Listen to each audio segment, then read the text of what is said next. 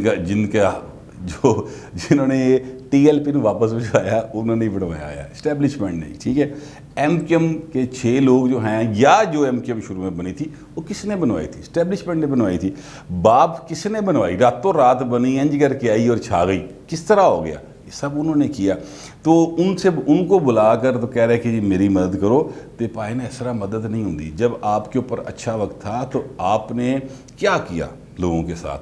آپ نے پرویز لائی کے بارے میں کیا کیا باتیں نہیں کی؟ پرویز لائی کے ساتھ کیے ہوئے کون سے وعدے ہیں جو آپ نے پورے کیے؟ اسی طرح جو ایم کیو ایم ہے اس کے ساتھ کیے ہوئے کون سے وعدے آپ نے پورے کیے؟ باپ کا وہاں پہ بلوچستان جب پٹھاویا گیا, اندر ہی ڈویژن ہو گئی اور وہاں پہ بلوچستان میں سی ایم چینج ہو گیا, آپ نے کیا کیا خان صاحب؟ تسی تو تھے سعودیہ گئے سر. اچھا, خوف کی ایک اور علامت میں آپ کو بتاؤں. اسکاٹ لینڈ کے اندر ماحولیاتی آلودگی اور انوائرمنٹ کے حوالے سے بہت بڑی ایک کانفرنس ہو رہی ہے, عالمی کانفرنس, جس میں 100 سے زیادہ ممالک جو ہیں وہ شریک ہو رہے ہیں. نریندر مودی بھی گیا ہوا ہے, مطلب وہ امریکہ کا صدر بھی آیا ہوا ہے, ظاہر برطانیہ کا تو وہاں بھی ہوگا. یہ اسکاٹ لینڈ کے شہر گلاسکو میں ہو رہی ہے. عمران خان صاحب بڑا رولا پاندے کہ جناب اسی بلین ٹری سونامی جڑا نہ کرتا اور 1 ارب درخت ہم نے لگا دیا. تو پائن اتنے جانا سی نا, اتنے کیوں نہیں گئے؟ وہ اس لیے نہیں گئے کہ اتنے خوف ہے کہ جب میں اتنے گیا تو واپس آن جو کہ خبریں رواں کہ نہ رواں. یہ خوف اور ڈر کے مارے وہ وہاں پاکستان چھوڑ کر نہیں گئے. ادروائز عمران خان پاکستان کے وہ پہلے لیڈر تھے جنہوں نے عوامی سطح کے اوپر یہ جو موسمیاتی تبدیلیاں ہیں اس کا باقاعدہ طور پہ اظہار کرنا شروع کیا تھا اور اتنے رولا پانا شروع کیتا سی. کم کیتا نہیں کیتا وہ بحث طلب بات ہے, لیکن بات انہوں نے بہرحال شروع کی تھی, اس میں کوئی شبے کی بات نہیں. بلکہ انہوں نے باقاعدہ طور پر کئی دفعہ کہا کہ جناب میرے تو ایکسپرٹیز لو, مینوں تیرا سارا کم آدھا پتہ ہے, میں تھے ماہر ہاں. کسی نے ان سے ایکسپرٹنگ لی دنیا بھر میں. اب اسکاٹ لینڈ میں ہو رہا ہے گلاسکو کے اندر, وہاں پر خان صاحب نہیں گئے. اور یہ خوف کی دوسری وجہ, تیسری وجہ میں نے آپ کو بتا دی ہے. ایک ہی ایک اور کمیٹی میں شکوے, آج جی ڈی اجلاس بلا لیا تھا ہادیوں کا. اور تیسرا یہ کہ اسکاٹ لینڈ وہ نہیں گئے, وہاں پر ہو رہا ہے. ظاہر ہے وہاں پر بہت سارے لوگ جو ہیں وہ آپس میں جب سربراہان مملکت ملیں گے ایک دوسرے کے ساتھ تو پھر نئے معاہدے ہوں گے, نئی کوئی راہیں نکلیں گی, آپس میں تجارت کی, آپس میں دوستی کی, ایک دوسرے کے ساتھ دھڑے بندی کی. تو اسی طرح کی کانفرنسز میں ہوتے ہیں. لیکن ہماری جو خارجہ پالیسی ہے اور جو ہمارے وزیر خارجہ صاحب بڑا پکا جموں کر کے جھوٹ بولنے والا پائی جڑا ہے, وہ اس دن تو بولا ہی نہیں باقاعدہ. جس دن یہ اناؤنسمنٹ ہوئی ہے نا, جن کو یہ بھارتی ایجنٹ قرار دے رہے تھے, ان کے ساتھ صلح کا جب پیغام حافظ منیب الرحمان صاحب نے دیا تو اس وقت یہ سکون سے چپ بیٹھے ہوئے تھے اور کہا کسی سوال کا جواب نہیں دیا جائے گا. یہ حالات ان کے بنے ہوئے ہیں, لہٰذا عمران خان کے اوپر اس وقت اسٹیبلشمنٹ کا خوف ہے. ایک اور چیز میں آپ کو بتانا چاہتا ہوں, جب انسان کمزوری کی طرف جا رہا ہوتا ہے, جب اسے نظر آ رہا ہوتا ہے کہ میں کمزور ہو رہا ہوں اور میرے جو ہے نا حالات اچھے نہیں, تو وہ اپنے دشمنوں کو جن کو انہوں نے دشمن ڈکلیئر کیا ہوتا ہے نا, ان کی تعریفیں کرنا شروع کرتا ہے, ان کے بارے میں اچھی اچھی باتیں شروع کر دیتا ہے. میں آپ سے عرض کروں کہ کچھ 1-2 روز قبل, تین روز قبل ایک انٹرویو میں فواد چوہدری صاحب نے یہ کہا تھا کہ نون لیگ کو تو چھوڑیں, پیپلز پارٹی کا رویہ اس حوالے سے بہت اچھا ہے کہ ان کا ایک سٹینڈ ہے اور وہ مذہبی جو انتہا پسندی اس کے خلاف سٹینڈ لیتے ہیں. اچھا, میں کہا یار پیپلز پارٹی میرا ہے, خود بھی لبرل آدمی ہے, ہو سکتا ہے اس سینس میں کیا گیا ہو. لیکن آج کیا ہوا, آج انہوں نے ٹویٹ کیا, فواد چوہدری صاحب نے ٹویٹ کیا اور انہوں نے کہا جی کہ میڈیا کا رویہ بڑا چنگا رہا پوائنٹ. اس سارے کرائسس کے اندر یہ جو بحران چلا ہے اس میں میڈیا نے بڑا مثبت رول پلے کیا.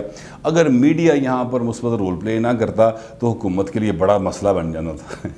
اچھا, اب یہاں پر میرا سوال یہ ہے کہ پائن یہ وہی میڈیا ہے سر جس کو آپ کہتے تھے کہ فیک نیوز چلاتا ہے, یہ وہی میڈیا مالکان ہیں جن کے بارے میں آپ کہتے تھے کہ میڈیا مالکان جو ہیں وہ اکٹھے ہو کے تو ہمیں پاکستان میں میڈیا کے حوالے سے قانون سازی نہیں کرنے دیتے. آپ نے بڑے لمبے لمبے خطاب کیے ہوئے ہیں, ٹویٹس ہیں آپ کے ریکارڈ پر موجود ہیں. یہ وہی میڈیا جناب جس کو آپ کہتے تھے کہ یہ سارے کا سارا جو ہے یہ پٹواری میڈیا ہے اور آپ کے جو یوتھیے بھائی ہیں وہ جناب ابھی بھی پٹواری لکھنے سے اور لفافہ لکھنے سے باز نہیں آتے، ٹویٹس کے نیچے بھی اور سب جگہ پہ. تو اب اچانک پھول کیوں جھڑنا شروع ہو گئے ہیں میڈیا کے لیے، ٹھیک ہے. اچھا یہ اس کے باوجود کہ انہوں نے یہ اعتراف کر لیا کہ میڈیا جو ہے مثبت رول پلے کرتا رہا ہے، تو پھر بھی تہاڈے کو حالات سنبھلے نہیں، پھر بھی بڑوں کو آگے حالات سنبھالنے پڑے، اسٹیبلشمنٹ کے بڑوں کو، ٹھیک ہے. آپ سے نہیں سنبھلے، آپ اتنے نااہل ہیں، میں صرف یہ بتانا چاہتا ہوں اتنی نااہل حکومت ہے. اچھا اب یہ پھول کو جھڑنے شروع ہو گئے کیونکہ ان کو پتہ چل گیا کہ پائے نے ساڈے حالات ہو گئے خراب. تے کل نو بچن دا رائے ہے یہ کہ یہی میڈیا ہوگا جو ہمیں کوئی ہماری کوئی سٹیٹمنٹ چلا دے گا، ہمارا کوئی انٹرویو چلا دے گا، کوئی پریس کانفرنس چلا دے گا، تو ساڈی شاید بچت ہوئی ہے، ادروائز ساڈی بچت نہیں ہونی. اس لیے اب انہوں نے جن کو دشمن ڈکلیئر کیا ہوا تھا نا باقاعدہ طور پہ، ان کے ساتھ راہ و رسم بڑھانے کی کوششیں شروع کر دی ہیں. یہ ساری چیزوں پہ اگر آپ نوٹ کریں تو آپ کو پتہ چلے گا کہ عمران خان پر اور ان کے جتنے بڑے پکے پپو پیارے قسم کے وزیر ہیں، ویسے تو 2-3 ہی رہ گئے ہیں، باقی تو نسے پہ انہیں سمجھ نہیں آ رہی کتنے گئے، ان پر کس قدر خوف طاری ہو گیا اسٹیبلشمنٹ کا. اور لگتا یہی ہے کہ عمران خان کو اس بات کا اب یقین ہو چلا ہے کہ he will be no more in power, یعنی پاور میں بطور وزیر اعظم وہ اپنا ٹنیور پورا نہیں کر سکیں گے. اسی لیے وہ سب انہوں اکٹھا کر رہے کہ پائے نہ آئیو امن لے چلے جائے. یہ صورتحال تھی، میں نے آپ کے سامنے رکھ دی ہے. کمنٹ کیجیے گا لیکن ذرا ڈیسنسی کے ساتھ. فی الوقت اتنا ہی، ملتے ہیں اگلے ویڈیو.